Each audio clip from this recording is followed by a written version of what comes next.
Channel को subscribe करें और वीडियो सबसे पहले अपने मोबाइल पर पाने के लिए बेल आइकन को दबाएं। वर्मा से रात के 10 बजे हैं और ये समय है बिग बुलेटिन का। बिग बुलेटिन में आज हम चर्चा करेंगे एक ऐसे विषय की जिसको लेकर के निश्चित रूप से सभी का चिंतित होना स्वाभाविक है।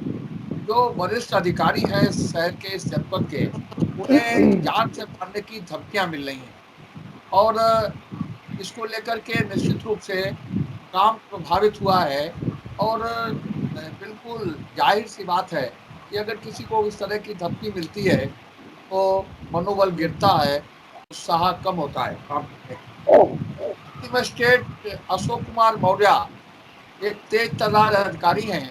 अतिक्रमण के लेकर के उन्होंने बड़े निर्भीकता से और निष्पक्षता से काम किया है।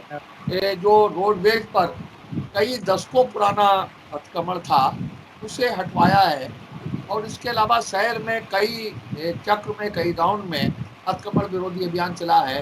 कई लोगों की मर्जी नहीं चल पाई है उनके आगे। जो मेन रोड है उसे उसे बिल्कुल खाली कराने की मंशा उनकी रही है और vendor zone, no vendor zone उन्होंने घोषित किया है। कोई इस तरह वेंडर मेन रोड पर दिखाई नहीं पड़ेगा, ये व्यवस्था की गई है। हालांकि वेंडर्स के बैठने की, वेंडर्स के ठहरने की कोई दूसरी व्यवस्था अभी तक नहीं हो पाई है। जिला विद्यालय निरीक्षक आदर्श त्रिपाठी भी पिछले 2 साल से फर्रुखाबाद में तैनात हैं। जून 2019 में उनकी नियुक्ति हुई थी यहाँ पर और तब से फर्रुखाबाद में तैनात। कुछ सरकार का भी असर है। सरकार ने जो सख्त कदम उठाए हैं नकल माफिया के खिलाफ और उनका क्रियान्वयन डीआईएस द्वारा कराया गया है, उससे जो नकल माफिया है उसका खेल पूरी तरह से खत्म हो गया है। और यही कारण है कि जो लोग नकल को धंधा बनाए थे, नकल को व्यवसाय बनाए थे, उनकी सरकार में चल नहीं पा रही है। और डीआईएस ने उन सारे नियमों का, सारे आदेशों का पालन कराया है फर्रुखाबाद में, जिसके चलते नकल का जो रोग था फर्रुखाबाद में वो काफ़ी कम हुआ है और दिख रहा है कि जो कार्रवाई की गई है वो डीआईएस की तरफ। तो ये बड़ी स्थिति निकल करके सामने आई है और इस बीच धमकियां मिली हैं हमारे अधिकारियों को और निश्चित रूप से ये बहुत चिंता की बात है। बहुत चिंता की बात है कि अधिकारियों को इस तरह की धमकी मिली है, जान से मारने की धमकी मिली है।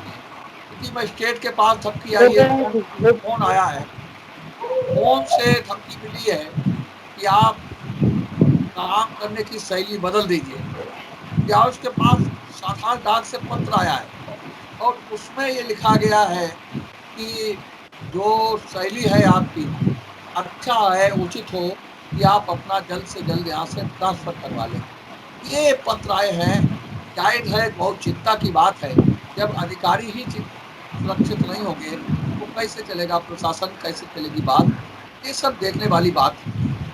आज की इस चर्चा में भारतीय जनता पार्टी का प्रतिनिधित्व कर रहे हैं आलोक बिहारी शुक्ला जी, प्रोफेसर आलोक बिहारी शुक्ला जी और गुरुचरण आजाद, पार्टी के जिला हैं गुरुचरण आजाद।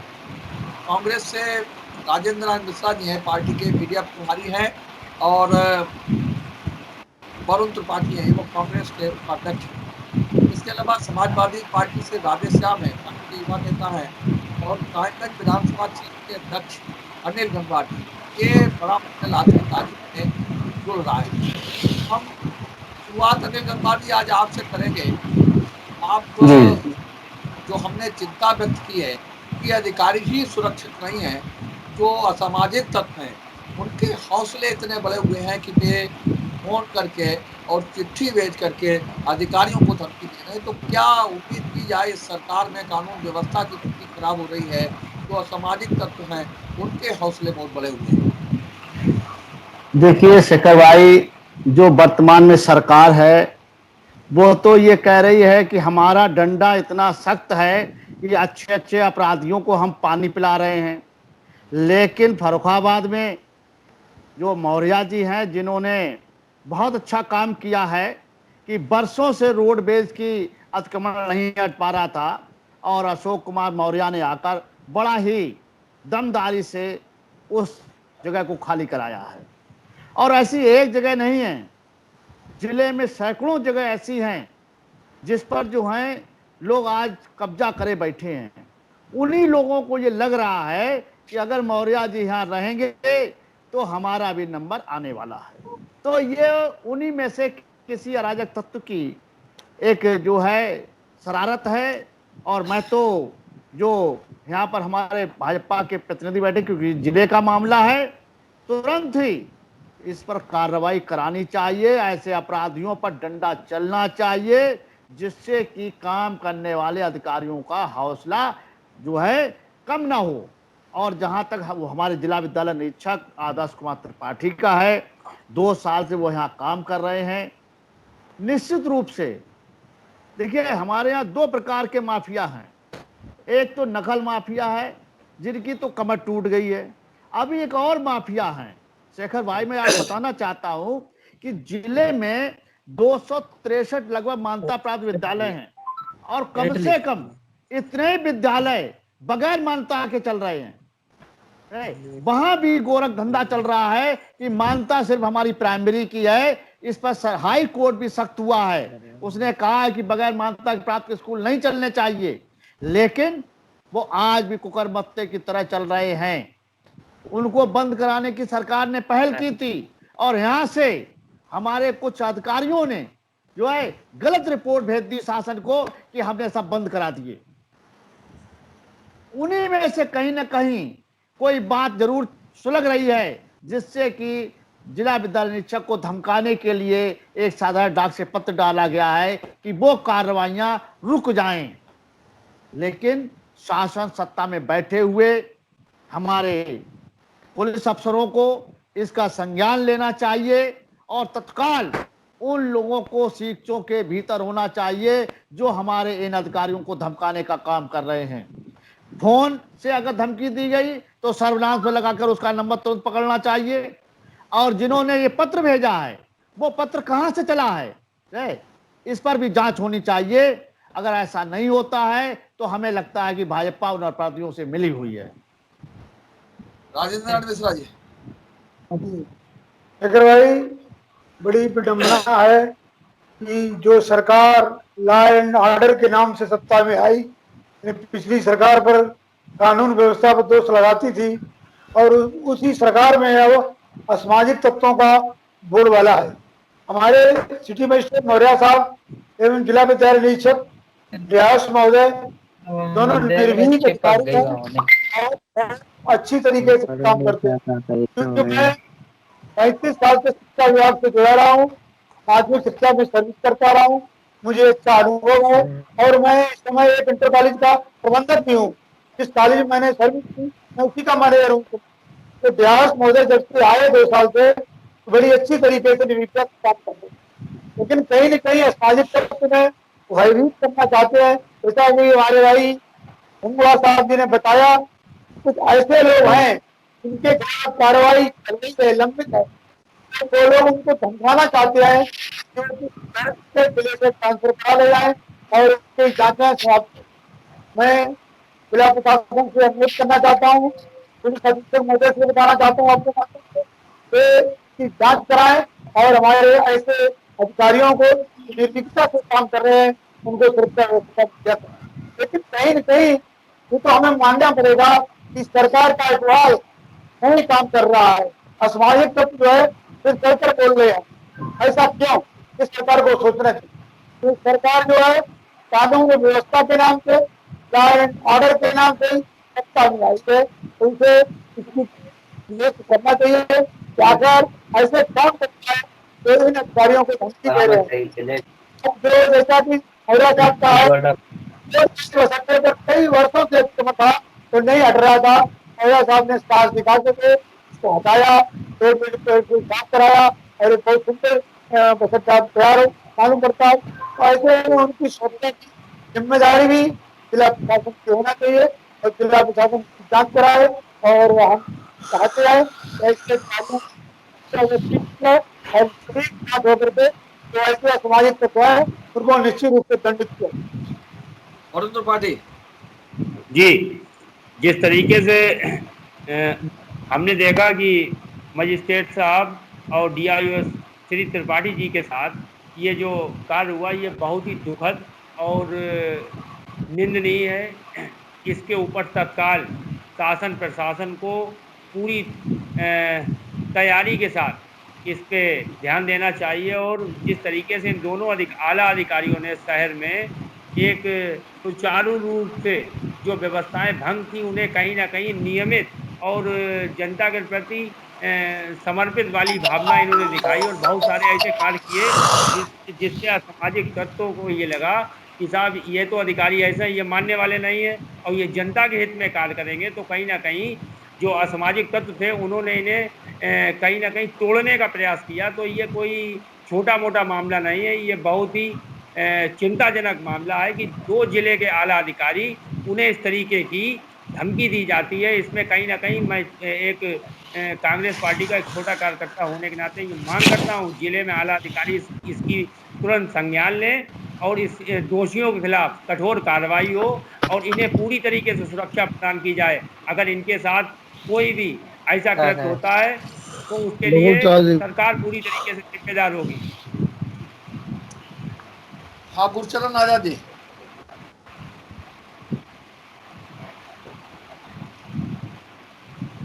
आजाद जी बोलिए। अरे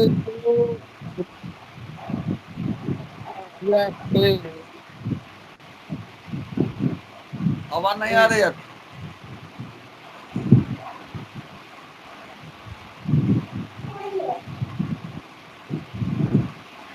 गुरचरण तुम्हारी आवाज नहीं आ रही है। चलिए आलोक की बोलिए।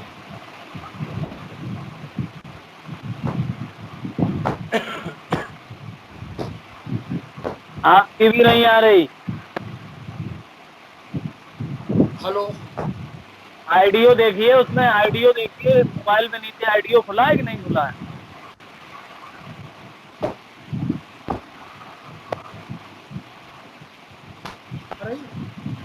हाँ अब आ रही है।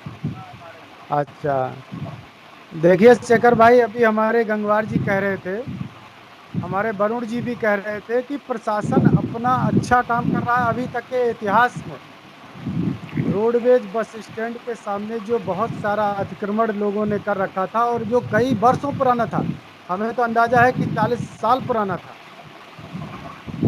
हमारी सरकार आई, अतिक्रमण के खिलाफ अभियान चलाया, अतिक्रमणकारी चाहे कितना भी बड़ा हो निष्पक्ष रूप से उसके खिलाफ कार्रवाई की गई। और अधिकारियों को रही बात धमकी वाली बात, अरे इतने बड़े जब कार्य होते हैं तो थोड़ा बहुत धमकी हमकी देते हैं, प्रशासन उससे डरने वाला नहीं है।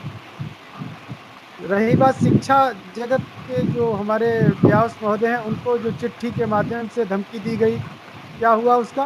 प्रशासन उसकी जांच कर रहा है, दोषी अवश्य दंडित किए जाएंगे। अभी जो हमारे सिटी मजिस्ट्रेट साहब को धमकी दी गई फ़ोन से, उसका प्रशासन ने संज्ञान लिया है। डीएम साहब उसके लिए कृत संकल्पित हैं।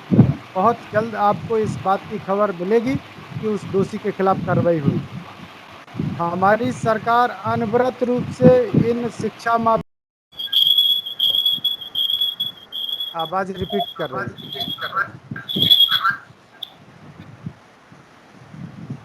हाँ बोलिए। हमने शेखर भाई कहा कि हमारा प्रशासन और शासन ऐसी धमकियों से डरने वाला नहीं है। और ये शिक्षा माफिया किसने पैदा किए, ये नकल की व्यवस्था को सुनियोजित रूप किसने दिया, उन राजनीतिक पार्टियों को आज विचार करने की आवश्यकता है। आपको याद होगा कि हमारे फर्रुखाबाद का जिला विद्यालय निरीक्षक, एक विद्यालय में नाम मैं नहीं लूँगा और सरकार का भी नाम नहीं लूँगा क्योंकि समझदार हैं, समझ जाएंगे कि किसके शासनकाल में एक हमारे जिला विद्यालय निरीक्षक को इतना मारा गया एक विद्यालय में, जब वो नकल माफियाओं के खिलाफ नकल पकड़ने के लिए गए। और यही अपना तालेग्राम के बगल का एक महाविद्यालय है, तब इंटर कॉलेज रहा था, अब कई महाविद्यालय उनके हो गए हैं। वहां पर रामजी लाल सुमन के जिला विद्यालय निरीक्षक को इतना मारा और उसके बाद भी उन शिक्षा माफियाओं के खिलाफ जरा सी भी कोई कार्रवाई नहीं हुई, उल्टे हमारे अधिकारी पर कार्रवाई हुई। मैं आपको आश्वस्त करता हूं कि इस समय सरकार का पूरा प्रोटेक्शन, पूरा सहयोग हमारे प्रशासनिक अधिकारियों पर, हमारे कर्मचारियों पर है। किसी भी प्रकार से हमारे कर्मचारी ना डरने वाले हैं, ना अपने जो सही मार्ग जो सुझाया गया है सरकार का, ना उससे हटने वाले हैं। अतिक्रमण के खिलाफ अभियान हो, चाहे नकल माफियाओं के खिलाफ अभियान हो, चाहे किसी भी प्रकार के अपराधी हो, के खिलाफ अभियान चला है, चलता रहेगा और दोषी आप दंडित जी, होंगे। अनिल जी, जी देखिए, यहाँ हाँ व्यक्ति राम जी लाल है, ये कुंवर जी लाल। हाँ हाँ हाँ, हाँ, आज हमें तो बोल रहे हैं कि अभी राधे श्याम जी रह गए हैं। अच्छा, राधे श्याम रह गए। चलो फिर अगले राउंड में हाँ बढ़े। चलो जी, राधे रामजी लाल श्याम, क्या हाँ नाम शुरू था? करो, राधे श्याम शुरू करो। हाँ हाँ अच्छा, हमने ये कहा कि जो मामला है, उस पत्र को जो मैंने पढ़ा, आपने ग्रुप में डाला था, उसमें कहा बाहर से बदमाश बुलाए गए हैं और आपका आप क्या भी हो सकती है, ऐसा बताया गया था। तो हमें तो ऐसा लगता है कि किसी अ, वो एक गाना नहीं है, आशिक आवारा, तो किसी आवारा आशिक ने ये प्रेम पत्र लिखा है। इसलिए लिखा है क्योंकि बदमाश, गुंडे, माफिया उत्तर प्रदेश छोड़ के या तो यमलोक चले गए, या प्रदेश छोड़ गए, या जेलों में है। तो फिर इस तरह की हरकत कर कौन सकता है? तो बदमाश गुंडा तो कोई रहा नहीं ना, सब शरीफ हो गए लोग। और इसलिए निश्चित तौर पर, अच्छा, सरकार का इकबाल कहाँ है?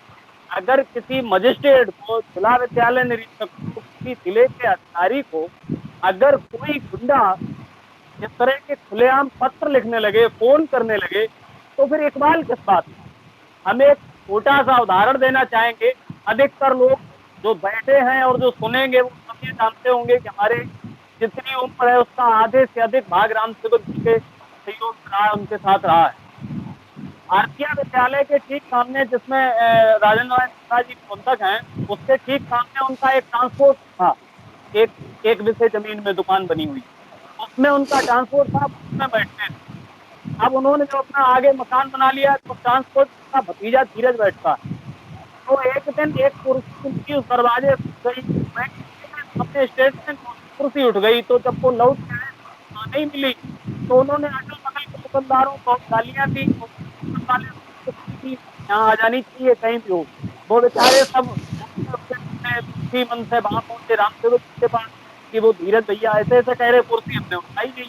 तो उन्होंने टेलीफोन करके उनको बुलाया और उनको कम से कम 1,000 गालियां दी और 2 झापड़ मारे। अब ये क्या कि इमरजेंसी में रात में 11 बजे तबीयत पड़ी, हमको और जेल भेज दिया। तो गैस का अंडा बाहर कर रहा था। 6 महीने बाद जब जमानत पे आए, गैस खत्म हो चुकी थी, लेकिन अंडा रखा था। अगर तुम बैंक चले गए और कुर्सी उठ गई, तो तुम्हारा फिर इकबाल कहाँ है उसमें?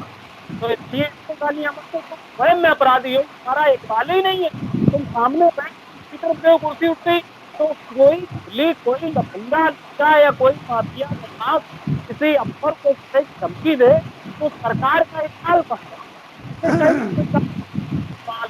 मुझे रंगीनों से गिला नहीं, मुझे एमपी का ख्याल है। तो फिर ये समझा, आज एक विधायक का मारा गया। अनिल तो वो जी, जी जी सर, जी आलोक जी ने बड़ा भरोसा दिलाया, भरोसा करेंगे आप? जी देखिए, शेख भाई, अभी आलोक जी ने एक बात कही कि कुंवर जी लाल को बहुत मारा। मैं आपको बताना आलोक जी, मैं इससे बहुत जुड़ा हुआ हूं। जब तक कोई अधिकारी में कमी नहीं होगी ना, किसी की हिम्मत नहीं है। इसमें एक बाबू जो बदमाश था ना उनके साथ में, उसका वो एक तो ना तो उसका चरित्र था, ना उसका कोई व्यक्तित्व था। आपको मैं बताऊंगा, उसका इतिहास इतना बुरा था, उसी ने उन्हें पिटवाया था। है किसी भी सरकार और उसका जो है, अगर अधिकारियों को इकबाल खत्म हो जाए, इकबाल अपनी चरित्र को सही रखे, तो किसी की हिम्मत नहीं छूले। वो खुद वसूली करने जाते थे, मैंने खुद देखा है, मैंने सेंटर चलाए हैं। मालूम आपको, वहां का ड्राइवर भी चाहता है कि मुझे भी 500 मिल जाएंगे, अधिकारी आता मुझे 10,000 मिल जाए, तब ये लोग मैं पढ़ते हैं। ये कौन सी सरकार में हुआ था सर, जरा बताइए। अरे हर सरकार में होता है, अभी भी आप पता कर लीजिए। अब तो आप कहते हैं पार्क साहब है, अब भी पैसे लगते हैं। आप आदर्श कुमार जरा त्रिपाठी मेरी आए बात- हैं, इनके ऊपर आरोप लगा करके जरा बताइए, मेरी नोट कर लीजिए, एविडेंस लाइए। आप इस बात को नोट मैं कर लीजिए बताऊं- कि आज भी पैसे मांगे जाते हैं, एविडेंस नहीं दिए जाते। एविडेंस देंगे तो हम स्कूल नहीं चला पाएंगे। अच्छा, आज भी जबकि अगर इतनी भ्रष्टाचार- सख्ती हो गई, सीसीटीवी कैमरे लग गए हैं, सब कुछ हो गया, लेकिन अधिकारी फिर भी चाहता है कि हमें कुछ मिले। सेंटर भाई साहब, पैसे खर्च करके चलाने पड़ते हैं। हम लोगों का पैसा खर्च होता है। अभी हमारे राजनाथ जी मिश्रा जी बता रहे थे कि ये भी प्रबंधक हैं, जानते होंगे कि कितना पैसा हम लोग, कोई हमें सरकार नहीं देती सेंटर चलाने के लिए पैसे। 1-1 लाख रुपए में सीसीटीवी कैमरे लगाए, और फिर भी अपेक्षा करे ऑफिस कि हमें कुछ मिल जाए। यही एक कारण है। आप ये इसकी गहराई में थोड़ा जाइए। मैंने अभी एक मुद्दा उठाया, मैंने कहा कि हाई कोर्ट के आदेश के बावजूद भी कि पूरे प्रदेश में एक भी बगैर मान्यता स्कूल नहीं चलना चाहिए, मैंने इस पे अभियान चलाया, मैंने संगठन बनाया, और मालूम अधिकारियों ने क्या किया? स्कूल में गए, 40,000 50,000 वसूले और चले आए, रिपोर्ट भेज दी कि हमने सब स्कूल बंद कराए थे। एक यहाँ बीएसए था, कम से कम उसने 1 करोड़ रुपया यहाँ से पैदा किया। अब बहुत जब मुकेश राजपूत उसके पीछे पड़ गए, तब वो जाके यहाँ से हटा था। उन्हें ऑफिस में बैठना पड़ा। और तब भी हमने एक चीज रह गई थी कि जो बात आई कि 50 वर्षों से अतिक्रमण था और सरकारें बनी रही, जब हमारी सरकार आई तब ये हटा। तो कल्याण सिंह जी, गुप्ता जी, राजनाथ सिंह जी, ये सब लोगों की सरकार, हमें लगता है शुक्ला जी ये स्वीकार नहीं कर पा रहे हैं कि वो भी हमारी सरकार थी। तो वो भी तो इसी दौरान रहे, 50 वर्षों के दौरान, 40 वर्षों के दौरान। तो कहीं न कहीं उस समय आप लोगों ने भी ढिलाई की, और वो मामला कोर्ट में था साहब, जब फाइनल हुआ तब उसमें कुछ आया। तो इसलिए ऐसा मत दर्शाया करिए कि सिर्फ हम ही ने तोप चलाई है, बाकी सब लोग कोड़ी हाथ धरे बैठे रहे, उन्होंने चलाई। राधे श्याम जी, आपकी भी सरकार रही, क्यों नहीं इस पर प्रभावी कार्रवाई हुई? आपने तो मस्जिद, कल्याण अरे सिंह जी आपकी तो सरकार ने यहाँ पर जीवितों के लिए आवास की व्यवस्था नहीं उपलब्ध कराई, मरों के लिए बाउंड्री बनवाई। अरे आज भी आलोक जी एक बात और बता भाई दें, साहब, अभी 500 बीघा जमीन आप खाली नहीं करा पाए।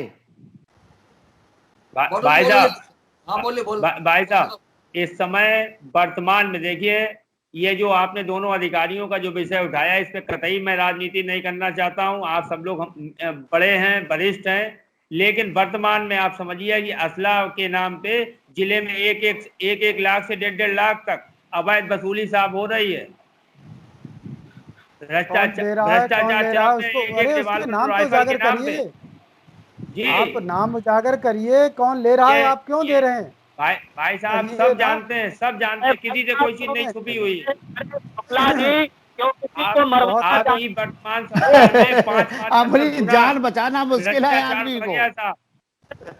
नहीं है, व्यापारी ने आईडी कर दिया था, उसी का हिस्सा है ये अधिकारियों को कोई न कोई षड्यंत्र कर रहा है इन अधिकारियों पर। ये काम कर रहे हैं तो इन पर कोई जो है अंकुश लगाना चाहता है कि साइलेंट हो जाइए या भाग जाइए जिले से। महोबा के अधिकारी, अगर मैं अपने जिले का मरवा दिया था, तो इसलिए क्यों किसी को मरवाना चाहते हो? तो महोबा के कप्तान तो उसने मरवा दिया व्यापारी को, उसने आईडियो वायरल कर दिया, 12 बजे वायरल किया, 2.5 बजे मारा गया, वो 2.5 घंटे में मरवा दिया भाई। शेखर भाई, ये जो फरुखाबाद में अतिक्रमण हटाया गया, इसकी जद में बहुत सारे लोग आए होंगे, बहुत सारे रिश्वत देने का प्रयास किया गया होगा, लेकिन हमारे प्रशासन ने निष्पक्ष निर्भीक होकर के कार्रवाई की। उसी का परिणाम है कि रोडवेज तक पूरा अतिक्रमण विहीन हुआ और आगे अंदर भी होगा। आप धैर्य रखिए।